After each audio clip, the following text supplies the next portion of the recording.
Welcome, everyone. I'm Cynthia Wilson, Vice President for Learning and Research at the League for Innovation, and really happy to introduce our speaker for today's webinar, Dr. Leonard Friedman, who's Professor and Director of MHA Programs at the Milken Institute School of Public Health at the George Washington University.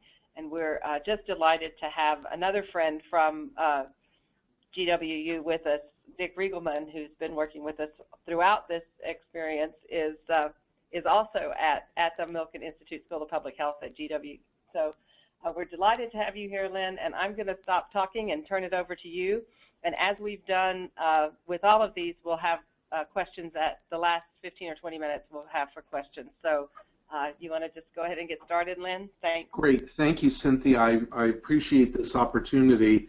And thanks to all of you who are joining us on today's webinar.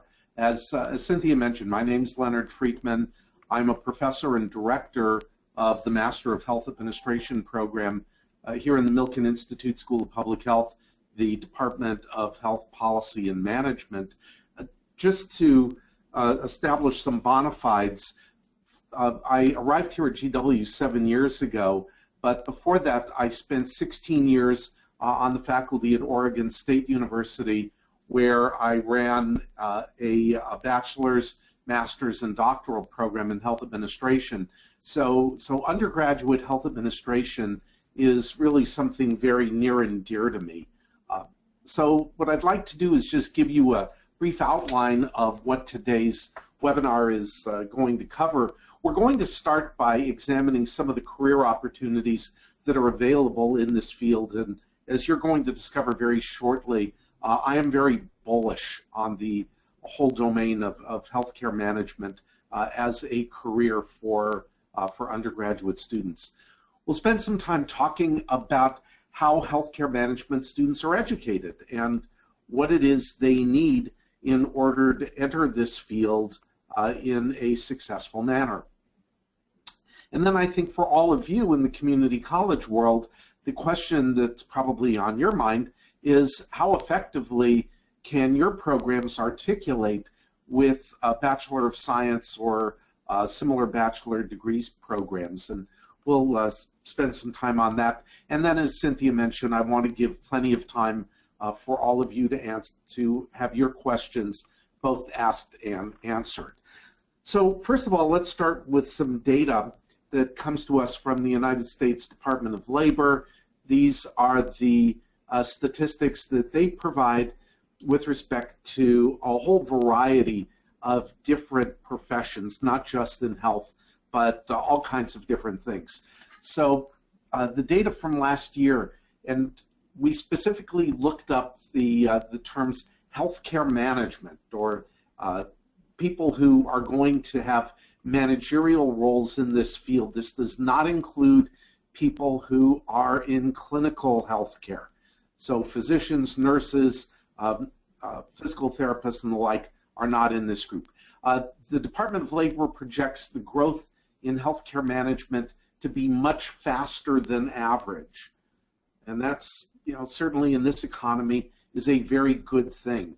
They estimate that there were in excess of 315,000 jobs in our field in 2012. If I had to speculate, I would say that those numbers have gone up in the past 3 years or so since these data were last collected.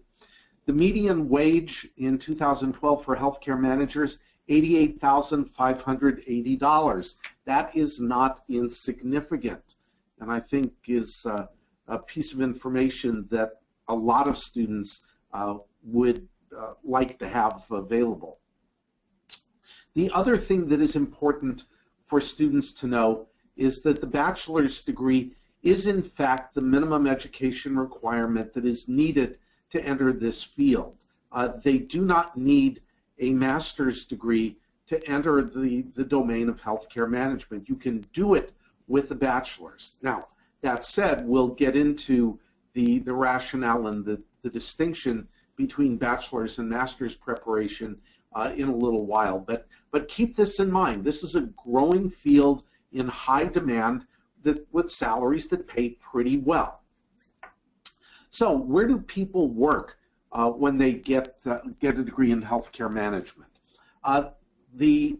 The first and most frequent source of employment is in what we would like to refer to as the healthcare delivery sector. This is where care is actually delivered at the bedside or directly to patients. And first and foremost, we start off with hospitals.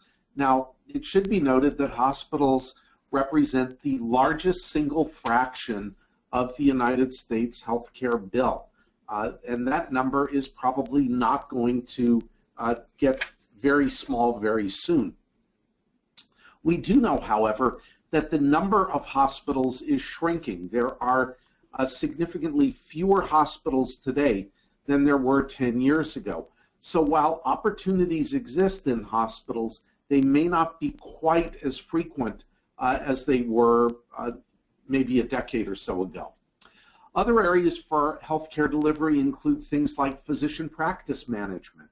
And while physicians in many parts of the country still operate in solo or small group practices, they're getting into larger and larger multi-specialty or single specialty practices, and they need trained persons who are going to run the business side of their practice. Long-term care is another area of tremendous growth in healthcare management. And this is not just skilled nursing. It could be things like assisted living, it could be home health, continuing care retirement centers, the whole continuum of long-term care. With the passage and the upholding of the Affordable Care Act recently by the Supreme Court, community health centers are an important organizational structure. These are places that are often referred to as safety net clinics. They are oftentimes subsidized heavily by the federal government, but the funding for CHCs has been written into the Affordable Care Act law, so they too are not going away anytime soon.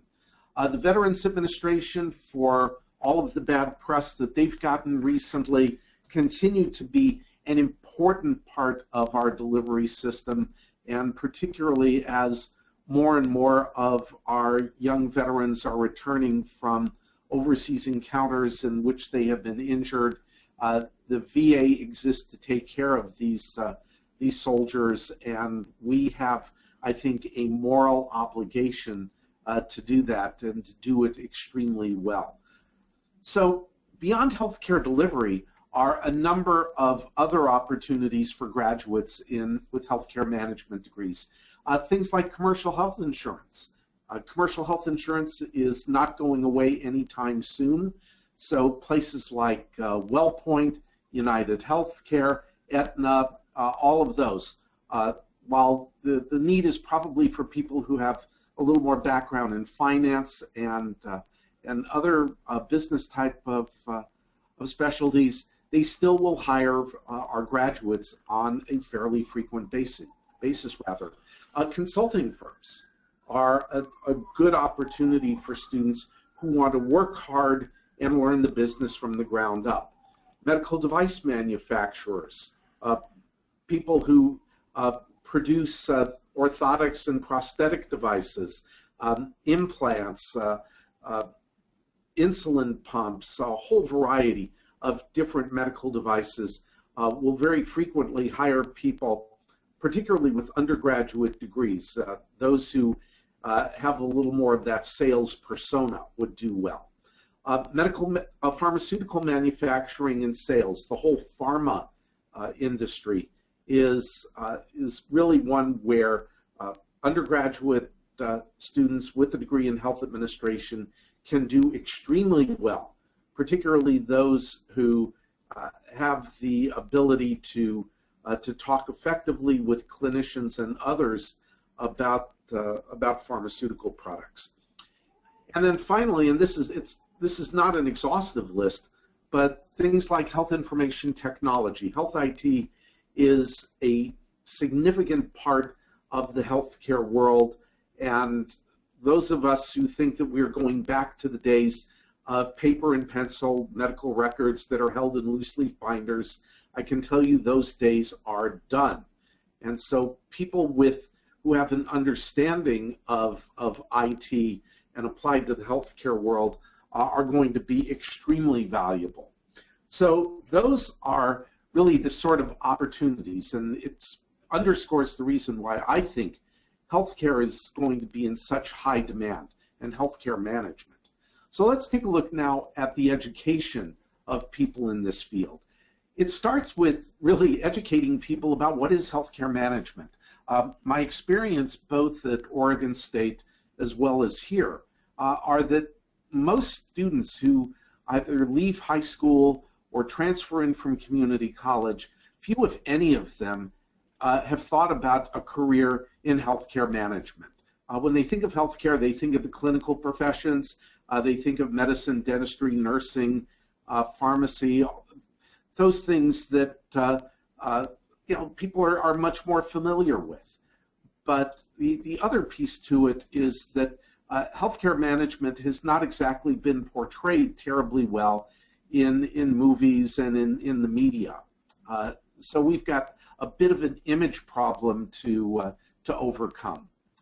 Now, those students who do end up in undergraduate healthcare management usually get in via one of three routes. Now, granted, there are a few who have known all from the very beginning that they want to get this degree and move into healthcare administration. But what we find is that there are a lot of students who are frustrated preclinical health professions. And these are people who have typically hit the wall at organic chemistry, or they have discovered that taking care of individual sick people, while very noble, is not necessarily something they want to do. We also have a number of people who have been former business majors, and they're kind of dissatisfied with the career paths that a bachelor's in business can provide. And they want to do good, but at the same time they want to do well, which is an opportunity that our degree can provide. And then finally, we have probably the largest number of students who come out of the various social science disciplines and are really wondering what it is they can do with a bachelor's degree in sociology or psych or anthropology or something like that. And honestly are looking to get employed. And there is absolutely nothing wrong with having an undergraduate degree and being employable at the end. Well, a few more words about where students learn about this field. First of all, they might have had some experience. They may have had a part-time job working in a front office of a small medical clinic. Maybe they've shadowed a healthcare executive at some point. So a little bit of personal experience indicates, wow, this is not just sitting behind a desk and analyzing spreadsheets. There are a lot of other really cool things that are done with this in this field. They may have friends or family who are employed in healthcare management, and so they've been around. They know what the business side of healthcare looks like, and for those students, it's a natural fit. Or, and particularly this is in the case of undergraduate students who've just started and they're in a Greek organization, or they have friends who are in one of our majors, and they're hearing about the really interesting classes that are taken, about the field opportunities that are presented, and all of a sudden they wake up and say, wow, this sounds pretty interesting. Unfortunately, one of the least frequently utilized areas are career counselors. And it's not to say that career counselors are intentionally excluding healthcare management. It's just that they're frequently not aware that this discipline exists. So, as we think about education of our field, we know that the bachelor's degree is, in fact, the minimum educational preparation for entry. When you talk to people who are hiring for entry-level positions, what they will tell you is that students need to have at minimum a BS degree. Now, the piece that is not on here that is interesting is that unlike clinical medicine, they do not need a license. They don't need some kind of state or federal licensure to practice, with one exception, and that is for people who are going into long-term care and into nursing home administration. If you're going to run a 1,000-bed hospital, and I'm not saying you can do that with a bachelor's degree, you don't need any kind of licensure. If you're going to run a 25-bed nursing home in a small little rural community somewhere, in fact, you do need licensure from both the state that you're working in as well as the federal government. So that's kind of an interesting phenomenon. That said, virtually every person in healthcare management is going to be looking at some level of continuing education through one or another professional association. So the bachelor's degree is the degree that gets you that foot in the door. It gets you that first job. It establishes the student as what we call an early careerist. For persons who want to move into middle and executive management, the Master of Health Administration degree is almost a certainty. It is the equivalent of getting one's union card stamped. And the MHA is really the degree that is needed for people who imagine themselves one day taking a job in the C-suite, and that's simply a euphemism for people who want a job as a CEO or a chief operating officer, COO. Some sort of executive management does in fact require the MHA. Now, it's also interesting, there are, at last count, about 10 different variations on the Master of Health Administration degree. It's really a function of where the degree is located. And so for the student, it's important that they do some research before deciding, well, I was thinking about doing an MBA or an MPH or something to this effect. But again, we'll talk about that in a little bit more detail in just a minute. But as we think about educational preparation, I want all of you to be aware of two organizations that are just at the core of this whole process. The first is AUPHA, and it is an acronym for the Association of University Programs in Health Administration. AUPHA is like a lot of associations based out here in the DC area.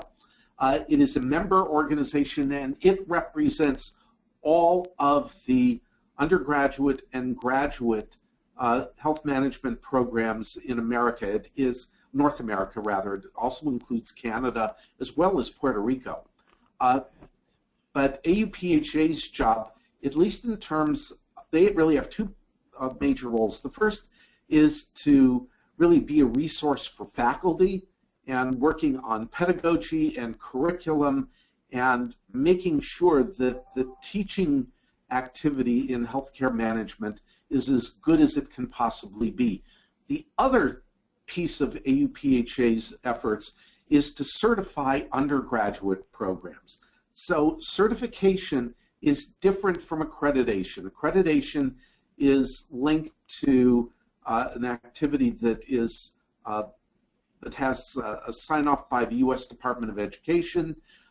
Certification indicates to the field that that university has in fact gone through a rigorous self-study.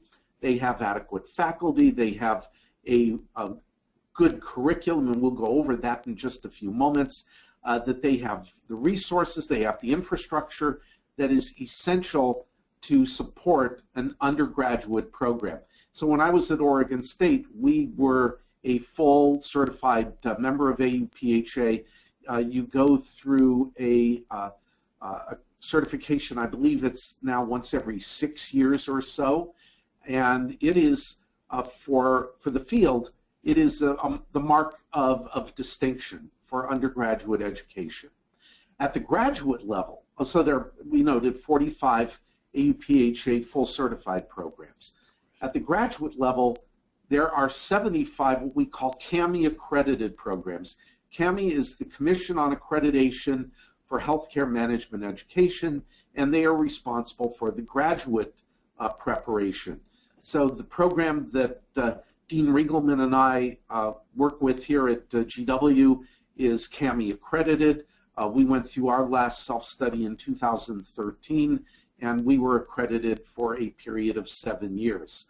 And so if you are advising students, I would be recommending to them that certainly if they're thinking about undergraduate education, that they look to an AUPHA full certified program as the place to go, with CAHME accreditation and a graduate program following.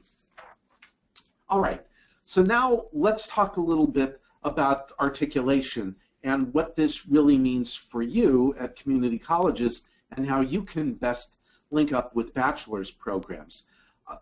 So having been in this business for a while, virtually all undergraduate programs admit students into the degree during their junior year. And unlike a place like architecture, schools like architecture that ask you to apply and be admitted in your freshman year, that's not generally how health administration operates. If you are a AUPHA certified program, students are going to have to demonstrate competency in the 4 areas that I've listed for you on the bottom third of this slide. So written and oral communication. So being able to be an effective writer, being able to make a good verbal presentation in front of an audience is going to be a critical piece of that student's preparation going into the degree. Computational skills. So most programs that I know do not require things like calculus. On the other hand, simply asking someone for a class in college algebra is also not enough. So what I'm suggesting is that the programs that I know are going to require at least a basic course in descriptive statistics as a demonstration of their competency in computation. Critical thinking, that's one of those domains where we're trying to really define it and define it well, but we still have some difficulty doing that. But whatever critical thinking means to you, if you can demonstrate that students can in fact think critically and think in a structured and analytic way about complex problems and then be able to express themselves, represents a really important skill set for that student to possess. And then finally, the societal and cultural context. So this is really the area around the humanities, social sciences, the arts. Those sorts of domains are going to be required of any student who goes into a certified undergraduate program. Now, one of the things that we know is that the prerequisite courses, for example, the 4 competency areas that were mentioned on the previous slide, all of these can be completed at the lower division level. And so if your community college is structured in such a way that you provide those sort of courses, the prospective health administration student can get those knocked off at your school, and it really facilitates transferring them into a bachelor's program. Now, there are a number of content areas that AUPHA requires of its graduates from any of its certified programs that at some point need to be covered. And so I put together a little table for you, and this is quite the list. Everything, including the US health system, healthcare system, cultural competency and diversity, organization theory and behavior, financial analysis, health policy, information systems management, health economics, managerial and research epidemiology, healthcare marketing. This is a really significant list. And you might ask yourself, well, my gosh, do students have to take individual classes in all of these areas? This must be a 5-year degree at least. Well, in fact, these areas need not be discrete classes. Students, what many programs do is, in fact, combine these content areas into a single class. So, for example, you could have a class in marketing and planning, or human resource management and organization behavior. So there are a variety of ways that the schools have been able to teach these skill areas without necessarily needing 21 discrete classes. What is important to note as well is that in order to get this undergraduate degree in health administration, every student has to complete at least 120 hours of field experience. So for most schools, this represents a 1 semester or maybe a 1/4 course, full or part-time, and for most of the schools that I know of, this is taken at or near the end of their didactic experience. The fact of the matter is most students simply do not have the educational background to have a really good internship at the end of their 3rd year. They need to have more content in order to be successful. So these internships are credit bearing, they are graded, they are supervised. The student just doesn't go in and show up for 120 hours of volunteer work and check the box and say that it's done. Now, there are in fact some students who are working in a full or part-time basis. They may have significant professional experience, and so what some programs will do is for working professionals, they may waive the internship and instead ask that they do some sort of field-based research project. So there has got to be some sort of culminating experience for the student. So that's going to be an important part of every certified BS program that's out there. Well, my friend and colleague Keith Benson, who is a board member at AUPHA, he's also the, I think he's the director of the bachelor's program at Winthrop University in South Carolina. So what Keith has done is outline at least 3 courses that can be taken at a community college that would in fact be specific and transferable into an AUPHA health administration program. And the ones that he suggests are the Introduction to Health Administration and the US Health System. So those might even be 2 courses. So both of those can be taught at the lower division, as can the management of health organizations. So this is your introduction to management that a lot of students getting a degree in business might take, but the context would be different. The context would be specific for healthcare and healthcare organizations. And then finally, for those of you who offer a significant amount of information technology courses, you might have a course that is around health IT and electronic medical records. So here are opportunities for you at the community college level to offer classes that could easily articulate with an AUPHA full certified undergraduate program. So I've just got a couple of concluding thoughts and observations, and then I'd like to turn it over to you for your questions. One thing that we know is that there has been a very rapid growth in the number of undergraduate health administration programs. And one of the important reasons for that is that employers can hire BS graduates at a better rate than they would someone who has a master's degree. They come in well prepared, they are very competent, they are capable of doing a good job, and so what you see is lots of schools all over the country are having bachelor's degrees just spring up. And AUPHA, I know, was working very hard at trying to get them into the tent. Now, the question where I wish I had a quarter every time it was asked when I was teaching undergrads is from our bachelor students, when do I begin graduate school? And my answer to them 98% of the time was, it all depends.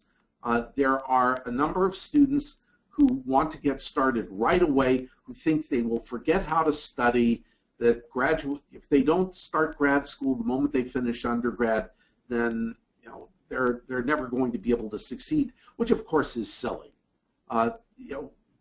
If you've been successful at an undergraduate program, the likelihood is that people will be successful in grad school.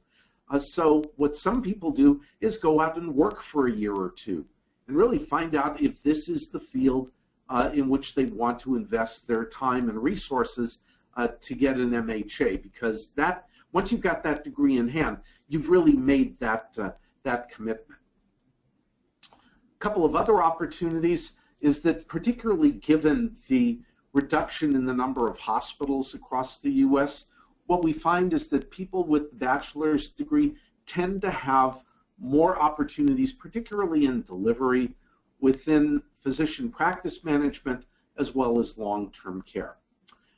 And then I would also make sure that particularly your academic and career advisors, but people understand about all of these professional associations that are out there. So things like the American College of Healthcare Executives, which is kind of the association for people who traditionally wanted to do hospital management, HFMA, which is Healthcare Financial Management Association, HIMSS, which is the Health Information Management Systems Society, the Medical Group Management Association. There, as you know, there is at least one association and maybe more for almost every profession out there.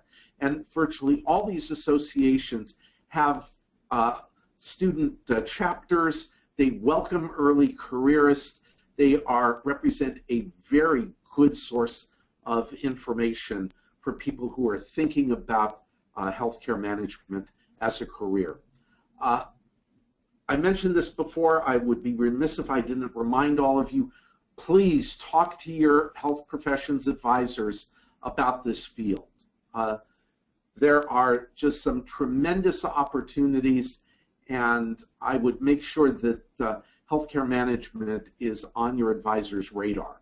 And then finally, figure out who are the local AUPHA full certified member programs in your local community and reach out to them.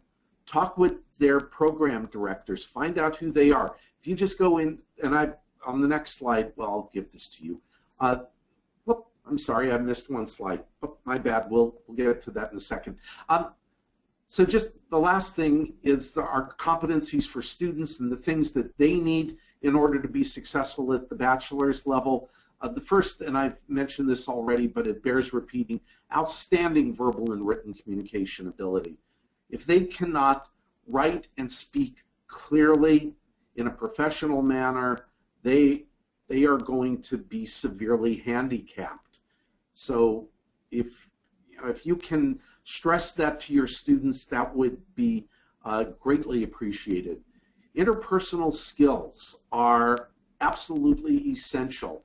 When all is said and done, and if you want to boil healthcare management down to its essence, it is about people. We are in the people business. And healthcare managers and healthcare leaders who don't have very good interpersonal skills don't get very far in this business. So it really goes beyond simply the ability to work with Excel and PowerPoint. It's about your ability to deal well with other people, sometimes in very stressful environments. And then finally, I would emphasize experience with leadership. And so students who have been on an athletic team, who have held a position in student government, who've been in a Greek organization, who've had a leadership position in a religious organization, all of these are really critical examples of leadership, and I would encourage that in any student who applies to either a bachelor's or a master's program. All right, so we're just about at the end. Where do you go for more information? Well, it turns out that 2 years ago, I was one of the co-authors of a book along with my friend and colleague Tony Kovner at NYU titled 101 Careers in Healthcare Management. It's out by Springer Publications. I think it's about $25 if you buy it through them. And if you want, I'll sign a copy of it for you. We think it's a pretty good book, and it's been selling pretty well. And I've also provided you the web addresses of both AUPHA as well as CAHME. Please jot these down and take a look at them. So without further ado, my contact information is on this slide. Please feel free to reach out to me at any time. I'm here to answer your questions or to serve as a resource.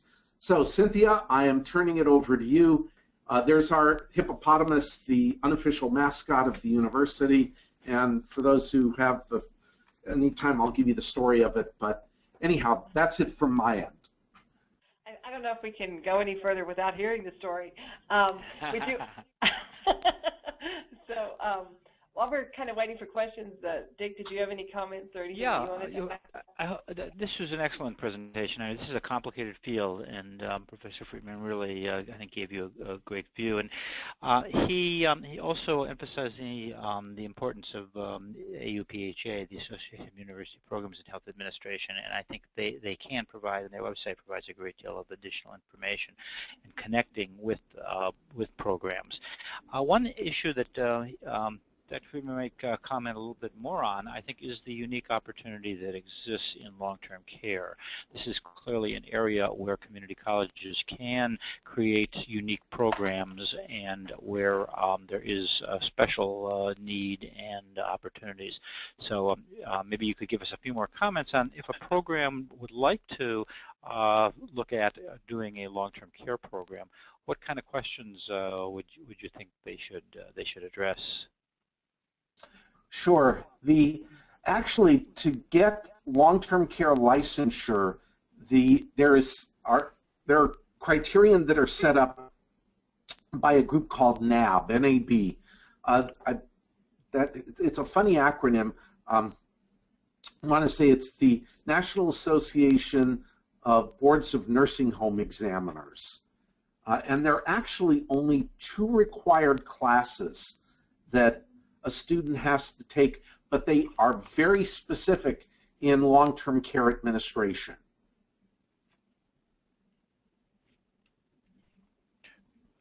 So this is a program that would be relatively straightforward in terms of its structure and what they would Yes. have to offer. Yeah. Does it depend on, does the licensure and the opportunities depend on the state that they're in? Should they be Yes. looking into their state Yes. regulations? Yes. Every state is a little bit different. So, for example, the state of Maryland has one of the strictest licensure requirements anywhere in the country. And don't ask me to commit to the state that has the requirements. But if you stop and think about it, the responsibilities that are being entrusted to nursing homes is just immense.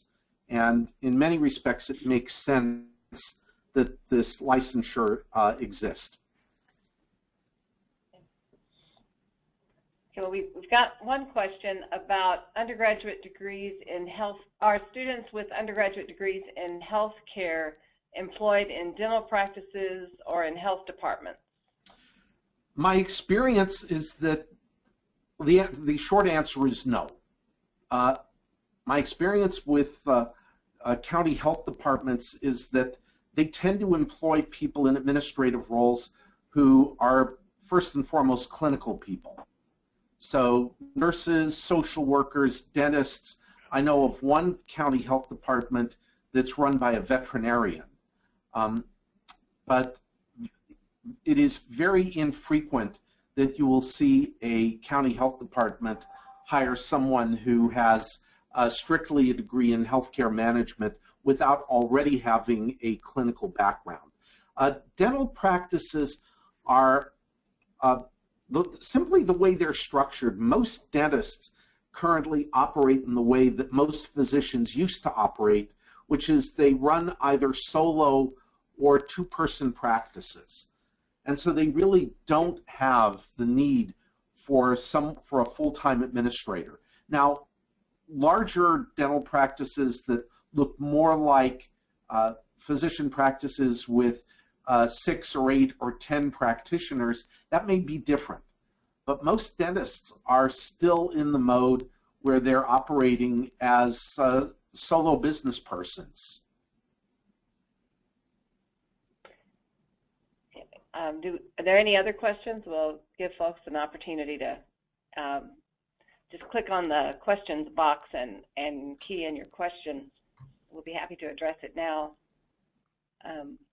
I did want to say, for those of you who are involved in the producing the plans for the in this planning phase of the project, we do have that planning template, and it's on our website, but unfortunately our website's currently down, and it looks like it's going to be for the next few days. So if you don't have a copy of that and you would like one, please send me an email, wilson@league.org, and I'll just email you a copy of it. But yeah, when the website comes back on, it'll be available there. And same with this webinar. We have been posting these on our website. If any of you need to access to one of the webinars that we've already done or to this one before the next few days, just let me know and we can get a copy of it to you. And I think actually there's a way that I can post this on another site that well, you will have access to it fairly quickly. But apologize for that if you've been trying to access our website. We're having some challenges with it right now, but we're on it. So and we're here to answer questions or provide you with resources. So just let us know. Any other questions?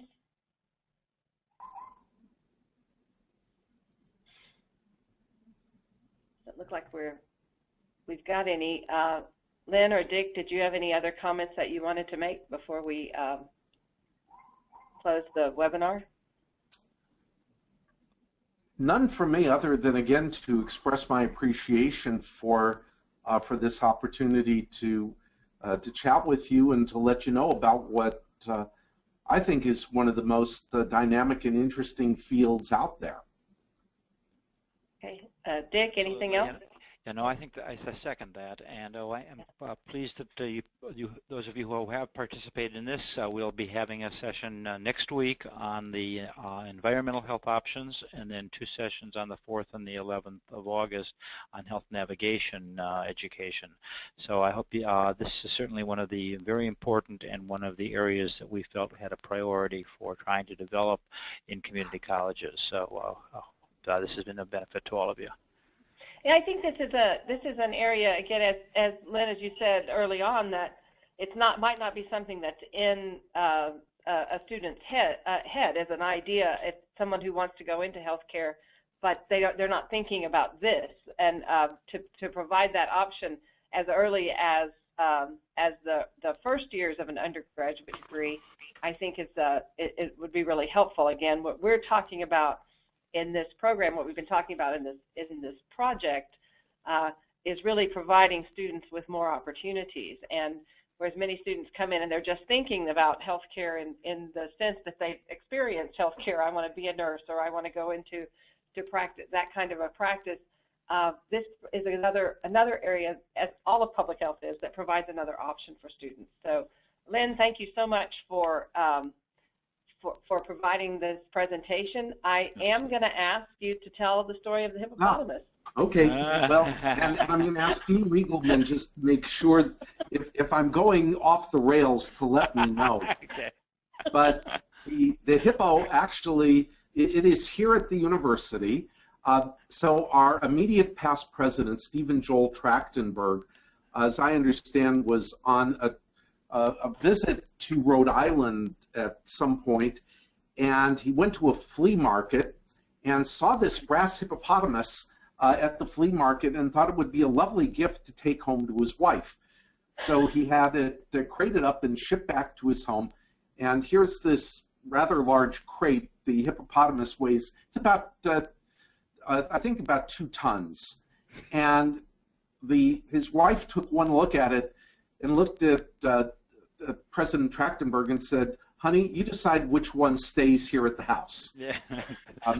And so he donated the hippopotamus to the university. It now sits on a place of honor in front of the Lisner Performing Arts Center. And if you'll notice, his nose is a little shiny, and it's where the students come up. The rumor is that when you rub the nose of the hippo, that will bring you good luck on whatever exam you happen to be taking. That's great. I heard the story. Story. Remember, the hippopotamus is the world's most dangerous animal, actually. Indeed. Some of them might feel like they're going to confront that when they go take their test. Right. Well, thanks for that story, and thanks to all of you for participating in the webinar. And Lynn, thank you again for taking the time to spend some time with us and to share this information. We really appreciate it. And it is my pleasure. Yeah, thanks so much. So I will just, but this ends the webinar, and I'll let you know when it's available on the website or where it's available as soon as we get that up. So thanks a lot, everyone. Great, thank See you next time. Okay. Bye now. Bye-bye.